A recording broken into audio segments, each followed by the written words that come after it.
Est-ce que la course à pied tasse vraiment les lombaires? C'est ce qu'on va voir dans cette vidéo et vous allez voir que le discours est très nuancé. Je vous invite à rester jusqu'à la fin. Il y a une super étude qui vient de sortir. C'est une revue systématique sur l'influence de la course à pied sur les disques lombaires. Les auteurs ont passé en revue 13 études qui ont rassemblé 632 participants.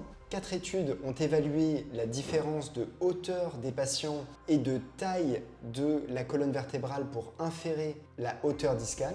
Et les 9 autres se sont intéressés au changement à l'IRM des disques lombaires après la course à pied. 6 études ont trouvé que la course à pied réduisait la hauteur du disque lombaire juste après la course à pied et affectait donc négativement les disques lombaires sur du très court terme, probablement lié à simplement une diffusion de l'eau en dehors du disque lombaire. Il y a 3 études sur 5 qui ont montré que les coureurs avaient de meilleurs disques lombaires que les non-coureurs. Et une étude n'a pas retrouvé de différence sur les disques lombaires entre les coureurs et les non-coureurs après 15 ans de suivi. En conclusion, les auteurs concluent que la course à pied peut avoir un effet sur du très court terme de réduction de la hauteur des disques, mais qui est normalisé après une courte période de temps. Et les études transversales suggèrent que la course à pied a tendance à renforcer les disques lombaires sur du moyen-long terme, et donc a un effet positif sur les disques lombaires. Cependant, cette trouvaille mérite d'être confirmée avec de meilleures études. Dis-moi en commentaire si tu trouves que les coureurs ont plus ou moins mal au dos que les gens qui ne courent pas.